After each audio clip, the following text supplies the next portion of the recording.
Hey there guys, Toothpaste Tuber here. I just wanted to let you know what I've been working on this summer and last summer. This is a homemade box camera. This is amazing. So I made this thing basically for my own sort of interest level. I've been watching a lot of videos by this guy on YouTube named Joe Van Cleve, and I think you should highly check out his channel if you're interested in photography, because he provides a lot of unique insights, sort of getting into what it means to be a photographer in the classic sense. So what I've been doing basically is I built this camera and I wanted to see if I could actually take photos with it. So the first iteration of this design was this. It's a tiny little camera. I don't think it's standardized how big it is, but it's a pinhole camera. This is the shutter. That is the pinhole, which you can see there. Here, let me put it in front of the lens. Nope, focus on this. Anyway, it won't focus on it, but that little hole in there is the pinhole. So this is the shutter, and you basically take it out to, expose and flick it in. And you actually open the back of the camera in the darkroom, so my closet, and actually put a piece of film in here. In this case, I'm using photographic paper from Ilford. It's actually a negative photographic paper. Let me go grab it, actually. I keep it hidden so that light can't get to it. But yes, it's Ilford photographic paper, and it's black and white. Yes, so I want to find, let's see. Now, I want to find color photo paper, but I can't find any right now. So, because the Rona. But anyway, this is, you basically cut a sheet of this photographic paper to size and then put it in the back of this camera, and then using a rubber band or something like that, just close the back of the box of the camera, then take it outside. Now, I calculated based on the aperture of this camera, that is the size of the hole, or lens. There is no lens in here, it's just a hole. But the size of this hole, the f number of the camera is about 96, which is extremely tiny. It's really small. The bigger the f number, the smaller the aperture, but the larger the depth of field. So ideally, and here, I call this the Mark 1, but yes, ideally this camera will take perfectly clear, crisp photos. The problem is that it takes like 5 minutes to get an exposure sometimes, up to 7 or 8 on a cloudy day. So I'll show you now some of the first photos that I ever took from this thing. I actually digitized them and then basically inverted the colors to get a positive image, because these print out basically onto a negative. But yes, so those are the first photographs that I ever took with this camera. But I wanted to do something bigger and better. So what I did is I did some digging into the type of lens I would actually need for a camera of this sort. And I figured out that a single element meniscus lens was the ideal that I could kind of strive for. I got this idea from one of Joe Van Cleve's videos, where he demonstrates his box camera. So I basically made a crappy bargain bin version of his wonderful, beautiful wooden box camera out of cardboard and like wood. So basically what I've done is I've gotten this lens. Now, I ordered this from a company called Edmund Optics, which is incredible. They actually sent me here some resources for more lenses, 2 manuals, basically catalogs full of all their items. So incredibly handy supports here for more lenses that I could ever need to buy, and for the information on my specific lens, which is wonderful.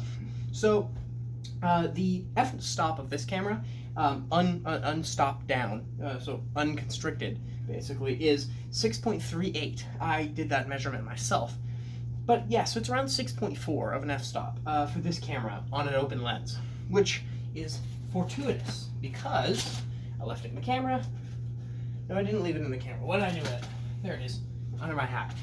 I actually can make a little f-stop myself. This one is an 0.07 f-stop, and this literally slots inside the camera. Here, if I turn it around for you, if I turn it around so that you can see, sorry it's off in the corner here, I'll just hold it. But yeah, so there's 2 little triangular pieces of paper, as you can see. So you basically just take this, slot it in there, in those two slots. That was way easier than I remember it being. And you slot it in there, and it's stopped down the aperture of the lens.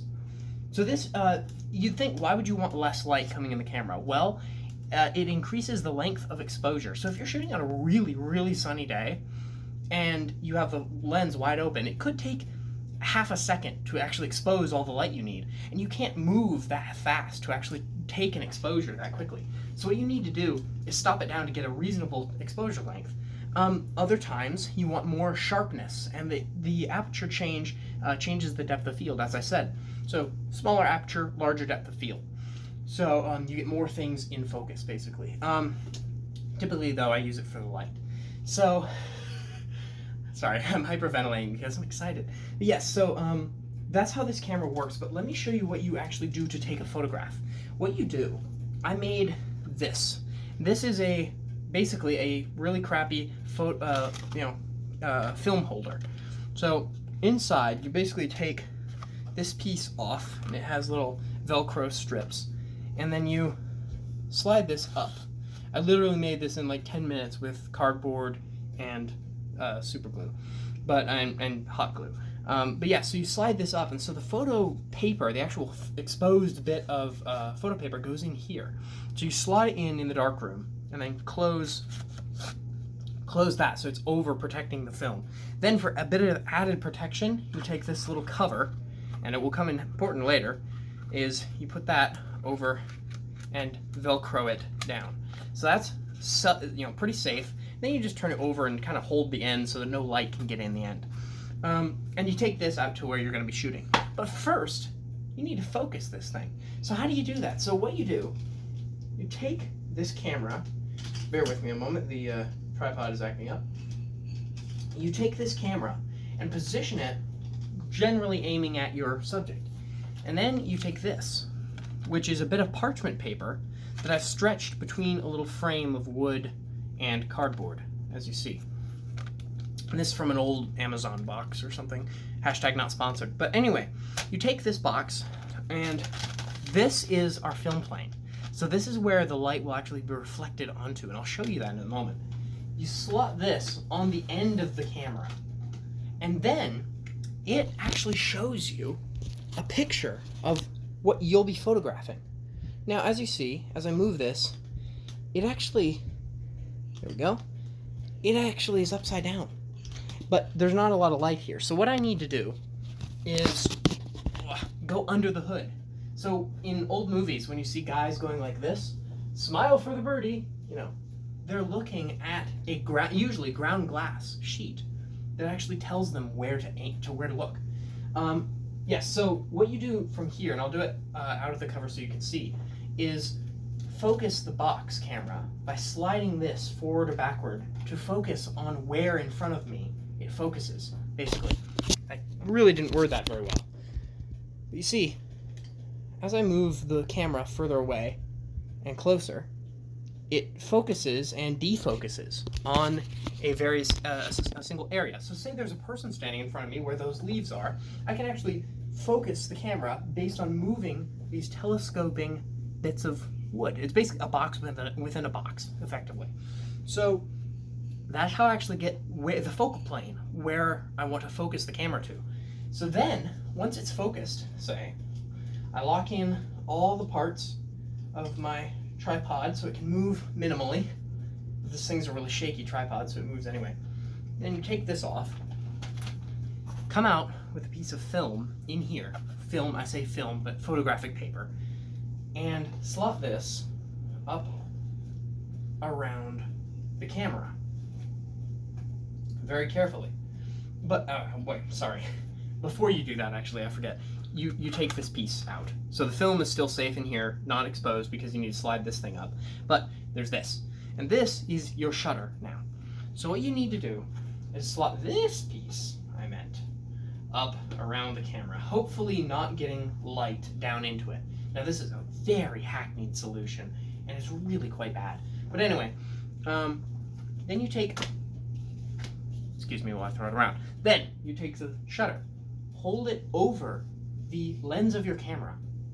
And having taken a light meter reading, which I will explain later, except I forgot.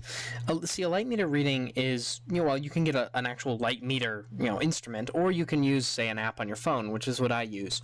You input the focal length of your camera, as well as the f number, I believe, and it spits back an algorithm, basically, that gives you how long you need to expose for. That's basically all a light meter is. It tells you how much light is coming into the camera, and thus how long your exposure needs to be.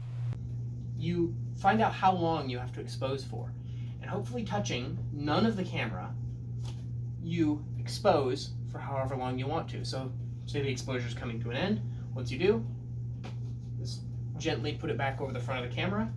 And then, I've completely got this mixed up. Excuse me. When you're ready to expose, first, you put this over the lens of the camera. And then you raise this. Now, the film, here so you can see, you raise this piece of cardboard, basically. And it's got an arrow to tell you where to stop raising it to. You raise this so it's actually, the photo paper is ready to be exposed in the camera. Then you move the shutter away, take the exposure. Once the exposure is done, put it back quickly, and slot this back down. Then you take this out, and it's covered by this, so it's safe. And put the other cover back on. So now this thing is pretty much safe to take back to the darkroom. This is an improvement from my previous camera, where after each exposure you had to take this whole thing back to the darkroom and expose. But there it is. So once you've actually exposed the image, this is the type of thing you'll expect to see. It's not very good. There's a lot of trial and error with taking photographs with this thing. And it isn't because the lens is bad. There are a few good ones. Check these good ones out. These are great photos for a homemade camera,